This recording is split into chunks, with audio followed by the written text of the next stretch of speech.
पूछो तो बताएंगे कार्यक्रम में बहुत सारे सवाल हैं, बहुत कुछ हम बाइबल से कह रहे हैं और हम लगभग revelation, the book of revelation, the book of Daniel में तकरीबन 200 से 300 प्रोग्राम किए होंगे।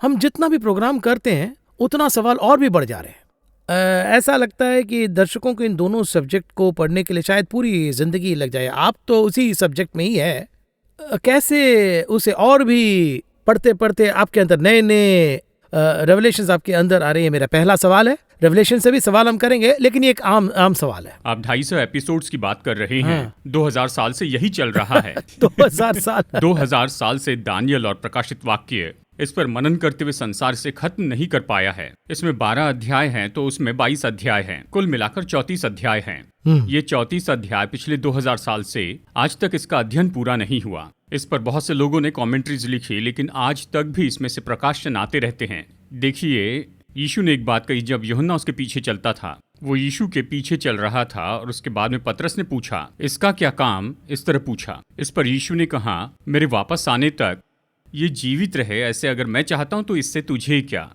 इसे कुछ लोगों ने गलत तरीके से समझा कि यूहन्ना बहुत लंबे समय तक जीवित रहेगा, इस तरह सोचा।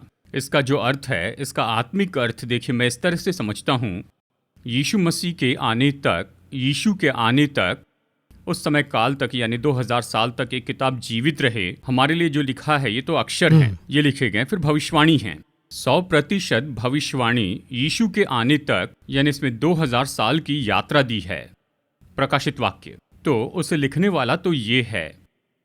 तो देखिए, इसका नाम, अब मैं यहाँ पर ये नहीं कह रहा हूँ कि दूसरे लोगों के नाम नहीं हैं, आप इसे समझते होंगे। इस किताब में 2000 साल के समय काल में होने वाली घटनाओं को लाइव में बताया गया है, इसलिए ये किताब यीशु के आने तक जीवित है। सो विच मीन्स अब जो घटने जा रहा है उसे हमने न्यूज़पेपर में देखने की जरूरत नहीं है, टीवी चैनल में देखने की जरूरत नहीं है, बाइबल पढ़ने से ही काफी इस हद तक है। देखिए, यशायाह में बहुत सी भविष्यवाणियां हैं, वो तो पूरी हो गई है। यीशु आएंगे, कुंवारी से जन्म लेंगे, क्रूस पे चढ़ाए जाएंगे, ये भविष्यवाणी पूरी हो चुकी है। हमें इसे याद रखना होगा।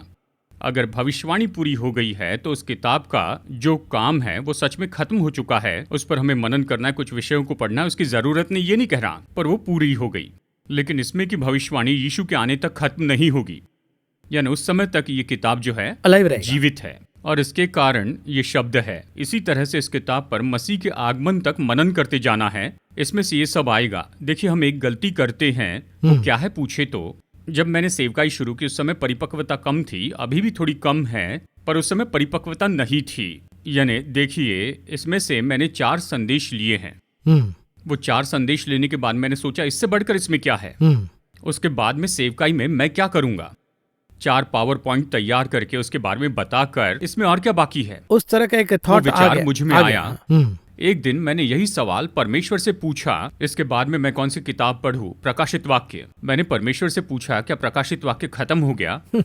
उसके बाद परमेश्वर ने मुझे दिखाया एक एक इंच, एक एक शब्द।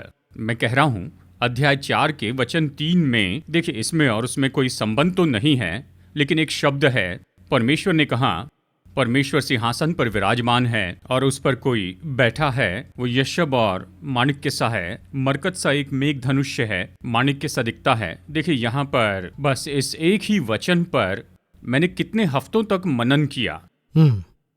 इतना ज्यादा इसमें है, इसमें इतना खजाना है। देखिए, अब तक हमने लगभग 250 एपिसोड की, ये उसकी कृपा है, ये उसकी बड़ी करुणा है, उसने हमें ये भाग दिया है। देखिए, हम इसके ऐसे 2500 एपिसोड कर सकते हैं, इतने सारे विषय इसमें बताए गए। कहा जाए तो आपने पिछले एपिसोड में आपने बहुत ही प्रोफेटिकली डैनियल ने जो लिखा उसे एक्सप्लेन किया, लेकिन उसमें एक वर्ड है एक्सप्लॉइट है। उसी तरह हम रेवलेशंस को जितना हम पढ़ते उतना ही ग्रेट एक्सप्लॉइट्स उसके अंदर है। देखिए, इसमें बहुत से विषय हैं, उसे हम जिस हद तक खोदेंगे वो हमारे ऊपर है। जी, हम अपने जीवन काल में इसमें से जितना खोद कर निकाल सकते हैं उतना ही। देखिए, हमसे पहले जितने भी लोग आए वो खोदते गए, हम भी खोद रहे हैं और हमारे बाद में जो लोग आएंगे वो भी खोदते जाएंगे। देखिए, ये तो ऐसा है, इसके लिए क्या कहूँ, हमें जीवन देने के लिए ये जीवित है ताकि हम जीवित रह सके। करेक्ट, यही है। आज एक और सवाल है, मैं रेवलेशन पे वापस आऊंगा। पैटमोस आइलैंड में अपोस्टल जॉन को ले जाकर वहां पर एक कहा जाता है एक डैनियल और इनके बारे में जो डिफरेंस है उसे आपने एक्सप्लेन किया है। और कहा जाए तो ये एक साधारण मनुष्य है, मतलब नॉट एजुकेटेड, लेकिन वो एक फ्यूचरिस्टिकली एक ब्यूटीफुल विषय को कह रहे हैं। वो जब अकेले में थे तब प्रभु ने रिवील कर रहे, और वो भी डिटेल में उसे लिख रहे हैं। उसमें जो मुख्य विषय है वो 7 चर्च। इन 7 चर्चों को हम अलग अलग तरीकों से देख सकते हैं, लेकिन इसमें हम कहाँ पर है वो भी हम समझ सकते हैं। लेकिन मेरा सवाल यह है कि अब इन 7 चर्चेस में एक एक चर्च का एक यूनिकनेस है, लेकिन द चर्च ऑफ लरीशिया, ये जो आखिरी चर्च है, वो एक तरह से कुछ भी प्रभु के लिए नहीं किया, ऐसा एक इम्प्रेशन आ रहा है। और कहा जाए तो वो जो चर्च है उसके बनावट का स्टाइल अगर आप देखेंगे तो उस चर्च के साथ प्रभु जो है कुछ सख्ती से पेश आ रहे हैं। Is angry over the church, ऐसा प्रतीत होता है। हम भी ऐसा ही समझते हैं, मतलब जो संच को पढ़ रहे हैं उसमें एक छोटा सा ट्विस्ट है। अब वो ट्विस्ट क्या है उसे मैं वचन में एक सवाल के तौर पर पूछ रहा हूँ, उसे अगर आप एक्सप्लेन करेंगे तो अच्छा होगा। अब ट्विस्ट ये है कि in the church message to Laodicea 7 church, उसमें वचन ये है कि वर्स चैप्टर 3 वर्स 19 वो बात करते ही आ रहे हैं, पर एक वर्ड में those whom I love I reprove and discipline therefore being jealous and repent, अर्थात दोज हुम आई लव। इतना कठोर आलोचना होता है, मतलब जहां जिस चर्च में प्रभु खुद आलोचना करते हैं वहां दोज आई लव कहते हैं। कैसे हम इसे समझेंगे, या फिर ऐसा कहें तो कैसे हम इसे डीकोड कर पाएंगे? अभी देखिए, आपने जो कहा अगर उसे देखे तो 7 कलीसियाएं हैं। इन 7 कलीसियाओं में जिनमें एक भी गलती नहीं, ऐसी केवल 2 कलीसियाएं हैं। एक है स्मरना और दूसरी है फिलाडेल्फिया। करेक्ट, ये 2 हैं जी। एक भी अच्छा गुण नहीं वाली कलीसिया तो लौदीकिया है। अच्छा, देखिए, इसके बारे में एक भी अच्छा गुण नहीं बताया है। बात नहीं तुमने ये अच्छा गुण इस तरह से बिल्कुल नहीं कहा। इफिसुस के बारे में, उनके बारे में अच्छा गुण बताया कि तुम निकुलियों के कामों से घृणा करते हो, फर्स्ट लव। वैसे स्मरना की कलीसिया के बारे में कहता है कि तुमने सताव सहा है, कमी घटी में रही, ये सब कुछ बताया है। एक पॉइंट, एक पॉजिटिव पॉइंट को कहकर आते हैं। केवल सकारात्मक पॉइंट कहे स्मरना के लिए और फिलाडेल्फिया के लिए, लेकिन लौदीकिया की कलीसिया के बारे में कहते हुए वो किसी भी अच्छी बात को उनमें देख नहीं सके। इसके आगे कहे तो गलतियां दिखाते चले गए, गलतियां, बस इतना ही। यानी देखिए, इस तरह की जो कलीसिया है उससे कहते हुए यहाँ पर देखिए एक वाक्य कहा गया है, जैसे कि जो वचन आपने बताया है, मैं जिन जिन से प्रेम रखता हूँ उन सबको उल्हाना और ताड़ना देता हूँ। मैं जिनसे प्रेम रखता हूँ उन्हें ताड़ना देता हूँ। पहले कौन सा शब्द कहाँ है? परमेश्वर उस कलीसिया से प्रेम करते हैं, वही मुझे कुछ अलग लग रहा है। वो ट्विस्ट कहाँ पर आ रहा है? कैसे इतनी बुरी कलीसिया से कोई प्रेम कर सकता है, यही तो सवाल है ना? सवाल तो वही है। असल में क्या है, प्रभु सभी कलीसियाओं से प्रेम रखते हैं। एक समय पर वो परमेश्वर के विरुद्ध में चले जाते हैं, वो बदल जाते हैं, परमेश्वर नहीं बदलते, उसका प्रेम नहीं बदलता है। His law is not changed. जी हाँ, वो वैसे ही हैं, वो कभी नहीं बदलते। उनके ऊपर जो अनुग्रह रखा गया वो स्पष्ट कहता है, बुलाहट और अनुग्रह कभी नहीं बदलते। For God so loved the world. जी हाँ, उसका प्रेम कभी बदलता नहीं है। जी हाँ। अब कलीसिया को देखकर वो उन्हें उल्हाना दे रहे हैं। वचन कहता है, वचन 19 में, जिनसे प्रेम करता हूँ उनको उल्हाना देता हूँ। पहली बात, दोष लगाते हैं, तुमने ऐसा किया इस तरह से। दूसरी बात, ताड़ना देता हूँ। और तीसरी बात क्या कही अगर ये देखे तो, यानी सरगर्म होकर मन फिरा, यानी एक मौका देते हैं, पश्चाताप करो कहते। एक तो उल्हाना देते हैं। देखिए, बहुत से लोग, कहिए आपको अपने बेटे को सुधारना है तो दूर से देखकर लोग कहेंगे छोटा सा बच्चा, इसे ये क्यों डांट रहा है, इस तरह से सोचेंगे ना।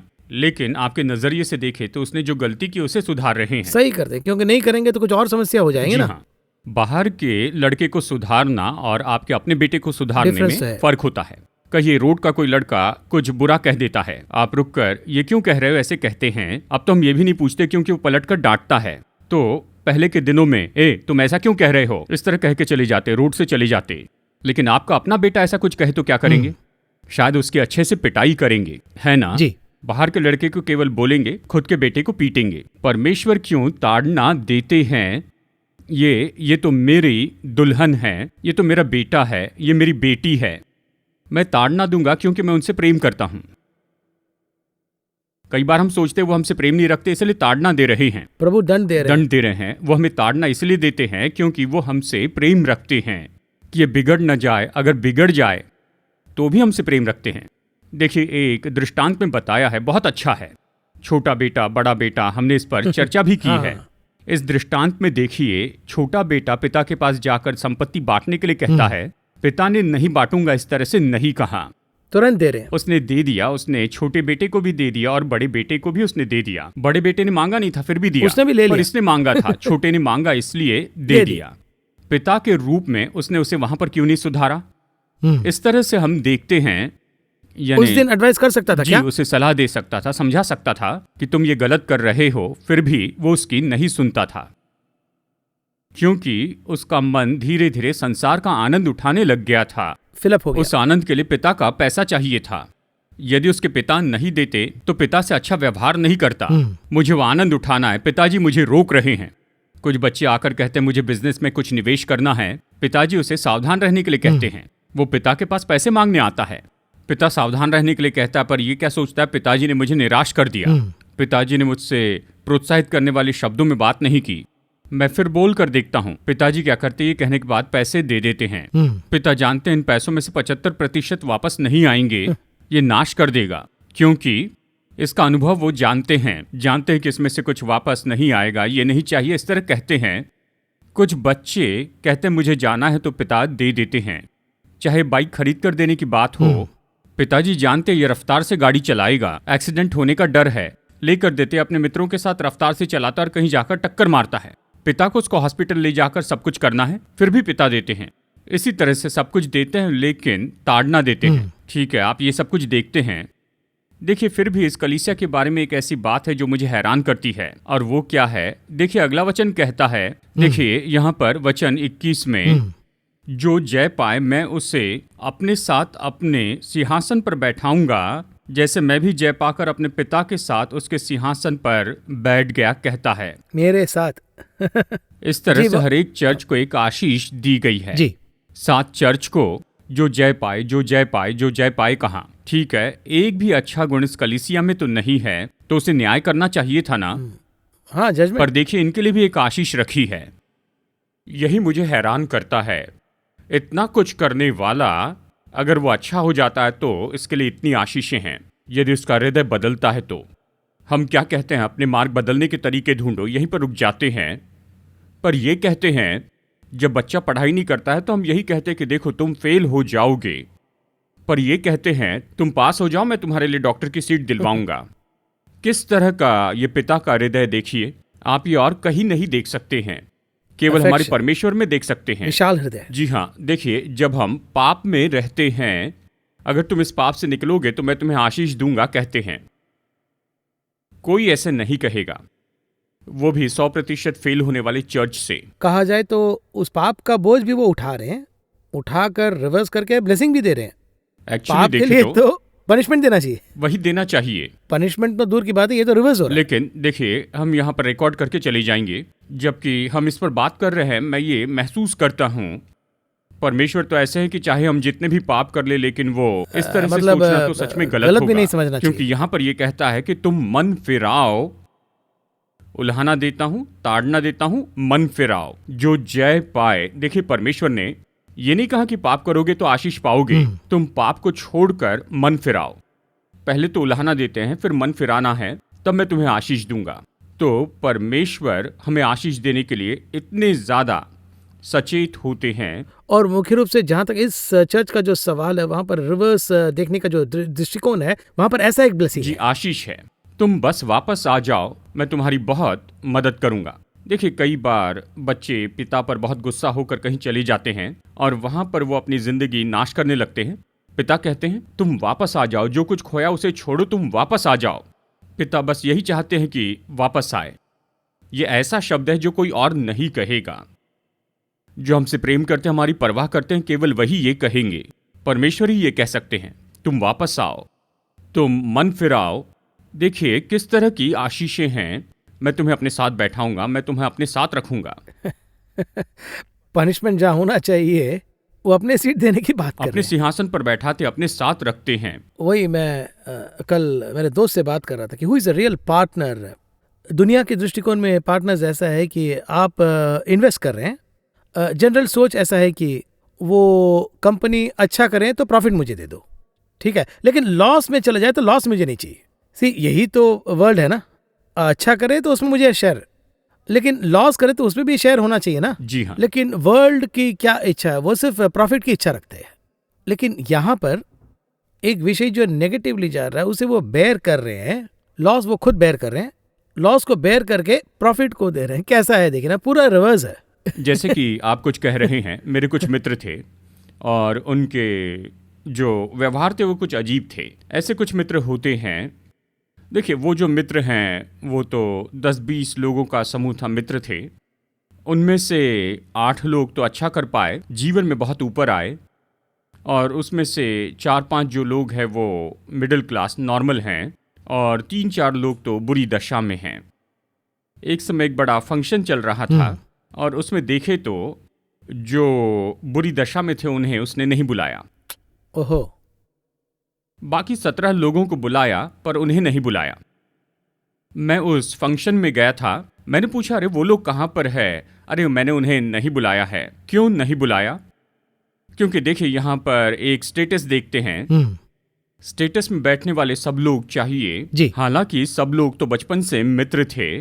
एक समय में ये सब एक ही टिफिन बॉक्स से खाते थे, एक साथ खेलते थे। एक स्टेटस पर आने पर वो उन्हें अपने साथ में बैठाना नहीं चाहते हैं। ऐसे बहुत से मित्र होते हैं। बहुत से लोग इसे नहीं देखते हैं। कह रहा हूं कि उस तरह की मानसिकता रखते हैं। पर यीशु, हालांकि ये गिर गया था पर वापस आया, मैं इसे अपने साथ में बैठाऊंगा कहते। मैं यही कहूंगा, अगर ये स्वभाव परमेश्वर में नहीं है ना, तो हम भी नहीं रहेंगे। मैं नहीं रहूंगा। देखिए, मैं एक सफल विश्वासी या एक सफल विश्वासी हूं इस तरह नहीं कहता। देखिए, सब में किसी न किसी तरह की निर्बलता होती है, लेकिन कई बार परमेश्वर जो मुझे उठाते रहते हैं, तुम आओ मैं देखता हूं, तुम आओ मैं देखता हूं कहते। बाइबल में ऐसा कौन है जिसने दूसरा मौका प्रभु से नहीं मांगा? शिमशोन ने मांगा, दाऊद ने मांगा, अब्राहम ने मांगा, बहुत से लोगों ने मांगा, याकूब ने मांगा। कौन है जिसने दूसरा मौका नहीं लिया? सभी लोग निर्बलता के कारण गिर जाते हैं, लेकिन प्रभु उठाते हैं और पहले स्थान पर वापस बैठाते हैं। दाऊद ने इतनी बड़ी गलती की, जंगल में भागा, उसका परिवार ही चला गया, उसे वापस लाया और उसे उसी सिंहासन पर बैठाया। देखिए, ये कितना बड़ा प्रेम है। वही प्रेम परमेश्वर ने हम पर रखा है। मैं कहूँगा, लौदीकिया की कलीसिया का समय हमारा समय है, अंतिम समय का चर्च। वही We are the end time church। वही डेविड का अपना बेटा जब उसके खिलाफ हो जाता है जी, तो वो ऊपर से देखकर ये कहना कि तुम्हारा बेटा भी खिलाफ हो तो मैं तुम्हारे साथ हूँ, ये कहना, ये कितनी बड़ी बात है ना। योआब तो कई बार दाऊद के विरुद्ध में चला गया। योआब दाऊद के विरुद्ध में कई बार चला गया, लेकिन परमेश्वर एक बार भी दाऊद के विरुद्ध में नहीं गए। जब दाऊद परमेश्वर की ओर से था तब भी, जब दाऊद परमेश्वर के विरुद्ध में चला गया तब भी परमेश्वर ने नहीं छोड़ा। ये कभी न बदलने वाला प्रेम है। यानी देखिए, उसका प्रेम कभी नहीं बदलता है। यही इसका विवरण है। इसी चर्च को जब हम थोड़ा सा वचन के नीचे जब हम देखते हैं, ठीक है, एक तरफ ये जो है, एक तरफ से इस चर्च में जो एक नेगेटिवली देखने का एक दृष्टिकोण होने पर भी प्रभु के असीम प्रेम के बारे में आपने एक्सप्लेन किया है, वो बहुत ही डिटेल्ड है। और कहा जाए तो ये प्रेम जो वर्ड है वो बहुत ही यूनिक वर्ड है, वो यहाँ पर आ रहा है। और वही वचन में थोड़ा नीचे आएंगे तो वर्स 22 में, he who has an ear let him hear what the spirit says to the churches. तो मतलब इस चर्च में भी पवित्र आत्मा बात कर रहे हैं, लेकिन बस यही है कि सुनने की शक्ति हमारे में हो या न हो, वो बात कर रहे हैं।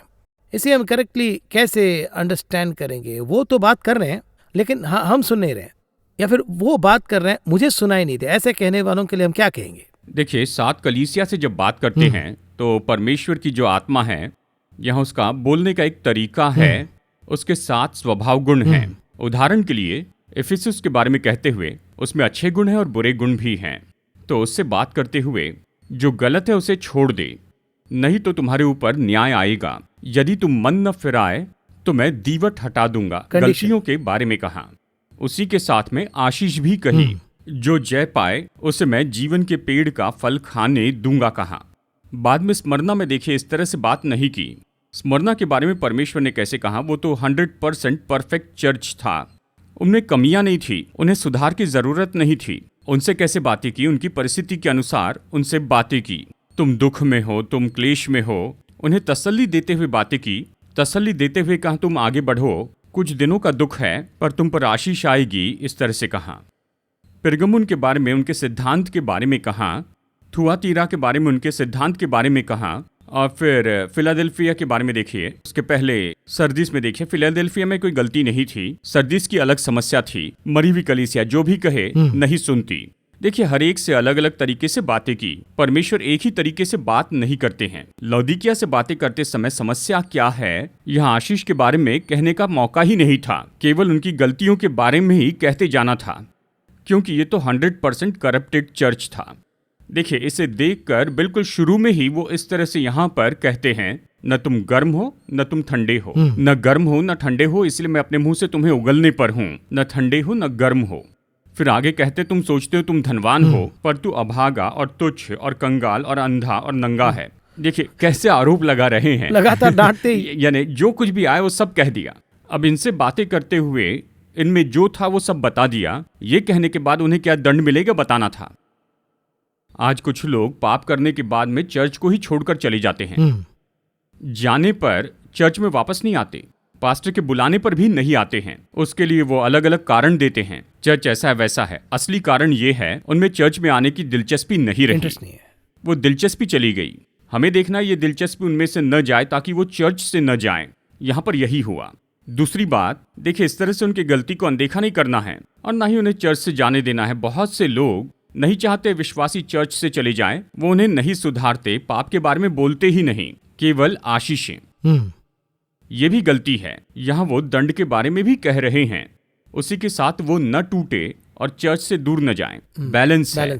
सब कुछ बोलने के बाद में वो ये कहते हैं, ये सब छोड़कर अगर तुम सफल हो जाओगे तो मैंने तुम्हारे लिए बहुत सी आशीष रखी है। इससे हम यही समझते हैं कि परमेश्वर का आत्मा हर एक कलीसिया से यही तो कहता है। अब देखिए यहाँ पर हम क्या समझते हैं, परमेश्वर केवल सिद्ध चर्च से ही बात नहीं करते, 100% करप्ट चर्च से भी परमेश्वर बात करते हैं। वो तो बात करते ही बातें करते रहते हैं। इसलिए कहते हैं, मैं द्वार पर खड़ा खटखटाता हूँ और जो मेरी आवाज सुनकर द्वार खोलता है वो खटखटाने को तैयार है, आवाज देने के लिए तैयार हैं। क्या सुनने वाले कान हम में हैं? He who has an ear, let him hear. जिनको सुनना है वो सुने। जी हाँ, देखिए ये पौलुस तो दमिश्क को जा रहा था, वो नीचे गिर गया और परमेश्वर से बात कर रहे थे, हे शाऊल तू मुझे क्यों सताता है। क्या शाऊल ने उसे सुना? क्या उसने सुना? वो शब्द शाऊल सुना? को सुनाई दिया, दूसरों ने नहीं सुना। क्यों नहीं सुना? केवल एक व्यक्ति बात कर रहे थे, जिसे सुनना है वो सुनेगा, जो सुनना नहीं चाहता वो नहीं सुनेगा। कहा जाए तो जो अलाइनमेंट है उन्हें सुनाई देगा, सुनेगा। आज चर्च की दशा बिल्कुल ऐसी ही है। देखिए, चर्च में सत्य बताते हैं, कितने लोग सुन रहे हैं, कितने लोगों में वचन जा रहा है, कितने लोग हृदय बदल रहे हैं। एक ग्रुप बोलता ही नहीं, परमेश्वर का आत्मा कलीसिया से बोलता है। कई कलीसिया में परमेश्वर नहीं बोलते हैं, क्योंकि परमेश्वर की आत्मा का संदेश क्या है बाइबल में बताया है। इससे परे कोई संदेश आता है तो परमेश्वर से नहीं है। तो इस तरह का संदेश आता है तो फिर परमेश्वर ने ये नहीं कहा, ठीक है इसे छोड़ दीजिए। परमेश्वर के कहने पर भी कितने लोग उसे नहीं सुन पाते हैं। यहाँ पर यही समस्या थी। कलीसिया के बारे में परमेश्वर बोल रहे हैं, बता रहे हैं, सुधार रहे हैं, मन फिराने को कहते हैं, तभी मैं तुम्हें आशीष दूंगा कहते हैं। तुम मन फिराओगे तो मैं तुम्हें आशीष दूंगा कहाँ है? इतना कहने पर जिनके सुनने के कान हो वो सुन ले आत्मा क्या कहता है। इसका क्या अर्थ है? जो बताना था बता दिया, आगे तुम्हारी इच्छा। जिसके पास कान हो, देखिए यहाँ पर कान नहीं है, ये इसका अर्थ नहीं तो है। सुनने वाले कान नहीं मतलब है, सुनने के लिए वो नहीं है, इसलिए जो भी कहा वो अंदर नहीं जाता है। देखिए शुरू में अगर आपने कुछ चर्च में देखा होगा, यानी ऐसे कुछ चर्च में वो तो बिल्कुल जांचते नहीं हैं। कलीसिया सोती है, 1.5 घंटे की आराधना होती है, जैसे तैसे उसमें 20 मिनट का संदेश होता है, उसके बाद में सभा खत्म होती है। लेकिन देखिए ऐसी कलीसिया में 1 घंटे का संदेश लोगों को बताया जाए।